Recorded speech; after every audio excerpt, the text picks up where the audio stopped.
Lionizing. Written by Edgar Allan Poe. All people went upon their 10 toes in wild wonderment. Bishop Hall's Satires. I am, that is to say I was, a great man, but I am neither the author of Junius nor the man in the mask, for my name, I believe, is Robert Jones, and I was born somewhere in the city of Fudge. The first action of my life was the taking hold of my nose with both hands. My mother saw this and called me a genius. My father wept for joy and presented me with a treatise on nosology. This, I mastered, before I was breeched. I now began to feel my way in the science, and soon came to understand that, provided a man had a nose sufficiently conspicuous, he might, by merely following it, arrive at a lionship. But my attention was not confined to theories alone. Every morning I gave my proboscis a couple of pulls and swallowed a half-dozen of drams. When I came of age, my father asked me, one day, if I would step with him into his study. "My son," said he, when we were seated. "what is the chief end of your existence?" My father, I answered. it is the study of nosology. "And what, Robert, He inquired. is nosology?" Sir, I said. it is the science of noses. "And can you tell me, He demanded. what is the meaning of a nose?" A nose, my father, I replied, greatly softened. has been variously defined by about 1,000 different authors. Here I pulled out my watch. It is now noon or thereabouts. We shall have time enough to get through with them all before midnight. To commence then. The nose, according to Bartholinus, is that protuberance, that bump, that excrescence, that. "Will do, Robert. Interrupted the good old gentleman. I am thunderstruck at the extent of your information.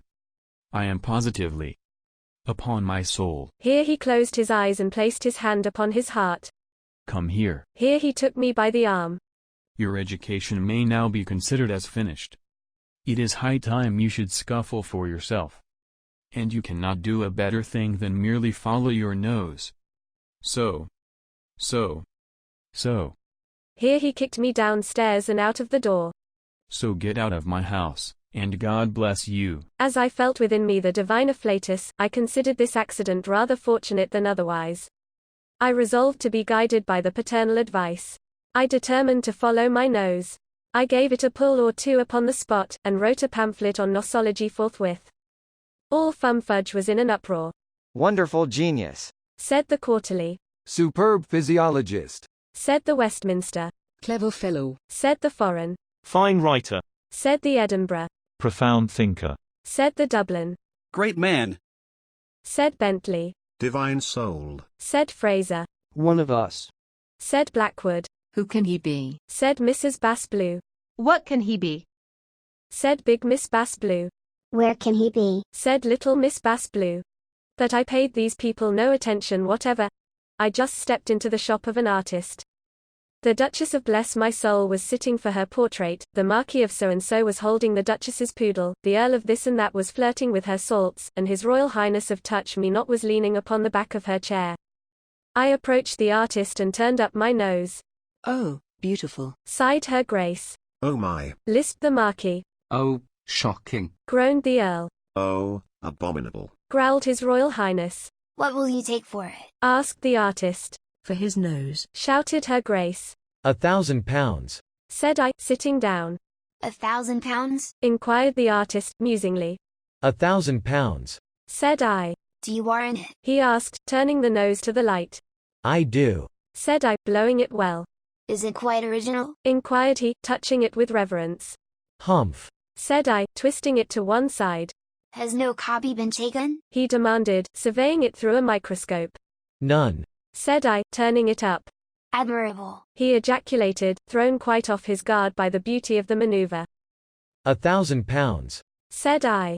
1,000 pounds? said he. Precisely. said I. 1,000 pounds? said he. Just so. said I. You shall have them. said he. What a piece of virtue. So he drew me a cheque upon the spot, and took a sketch of my nose. I engaged rooms in Jermyn Street, and sent Her Majesty the 99th edition of the Nosology, with a portrait of the proboscis. That sad little rake, the Prince of Wales, invited me to dinner. We were all lions and recherches. There was a modern Platonist. He quoted Porphyry, Iamblichus, Plotinus, Proclus, Hierocles, Maximus Tyrius, and Syrianus. There was a human perfectibility man. He quoted Turgot, Price, Priestley, Condorcet, de Staël, and the ambitious student in ill health. There was Sir Positive Paradox. He observed that all fools were philosophers, and that all philosophers were fools. There was Aestheticus Ethics. He spoke of fire, unity, and atoms, bipart and pre-existent soul, affinity and discord, primitive intelligence and homomeria.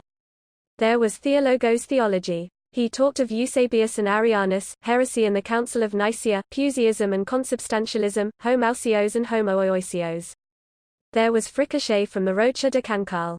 He mentioned muriton of red tongue, cauliflowers with velouté sauce, veal à la Saint Menehout, marinade à la Saint Florentine, and orange jellies and mosaics. There was Bibulus Obumper. He touched upon Latour and Mark Brunnon, upon Moussa and Chambertin, upon Richbourg and St. George, upon Haubrion, Leonville, and Medoc, upon Barrick and Prignac, upon Grave, and upon St. Péray.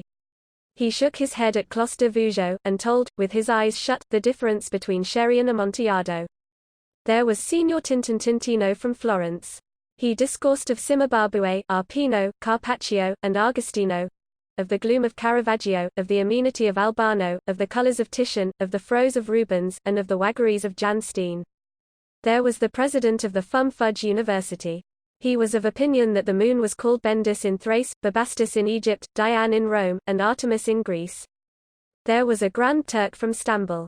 He could not help thinking that the angels were horses, cocks, and bulls, that somebody in the sixth heaven had 70,000 heads, and that the earth was supported by a sky-blue cow with an incalculable number of green horns. There was Delphinus Polyglot. He told us what had become of the 83 lost tragedies of Aeschylus, of the 54 orations of Isius, of the 391 speeches of Lysias, of the 180 treatises of Theophrastus, of the 8th book of the conic sections of Apollonius, of Pindar's hymns and dithyrambics, and of the 45 tragedies of Homer Jr. There was Ferdinand Fitzfossilis Feldspar. He informed us all about internal fires and tertiary formations, about aeriforms, fluidiforms, and solidiforms, about quartz and marl, about schist and schall, about gypsum and trap, about talc and calc, about blende and hornblende, about mica slate and pudding stone, about syenite and lepidolite, about hematite and tremolite, about antimony and chalcedony, about manganese and whatever you please. There was myself. I spoke of myself, of myself, of myself, of myself, of nosology, of my pamphlet, and of myself. I turned up my nose, and spoke of myself. Marvelous clever man, said the prince. Superb, said his guests. And next morning Her Grace of Bless My Soul paid me a visit. Will you go to Armax, pretty creature? She said, tapping me under the chin. Upon honor. Said I. Nose and all? She asked.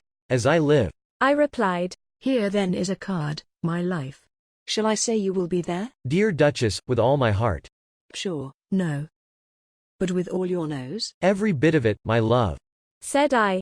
So I gave it a twist or two, and found myself at Almack's. The rooms were crowded to suffocation. He is coming, said somebody on the staircase. He is coming, said somebody farther up. He is coming, said somebody farther still. He is come, exclaimed the Duchess. He is come, the little love. And, seizing me firmly by both hands, she kissed me thrice upon the nose. A marked sensation immediately ensued. Diavolo! Cried Count Capricornuti. Mille tonnerres! Ejaculated the Prince de Grenoble. Tout un teufel! Growled the Elector of Bloodenough. This was not to be borne. I grew angry. I turned short upon Bloodenough. Sir, said I. You are a baboon. Sire. He replied, after a pause. Donnerblitzen. This was all that could be desired. We exchanged cards. At Chalk Farm, the next morning, I shot off his nose, and then called upon my friends. Bête, said the first. fool, said the second. dolt, said the third.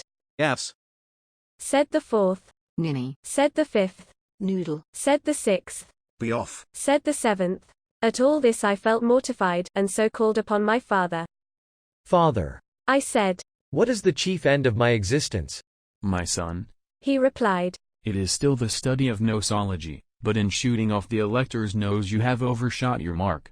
You have a fine nose, it is true, but then Bloodenough has none. You are damned, and he has become the hero of a day. I grant you that in Fumfudge the greatness of a lion is in proportion to the size of his proboscis. But, good heavens! There is no competing with a lion who has no proboscis at all.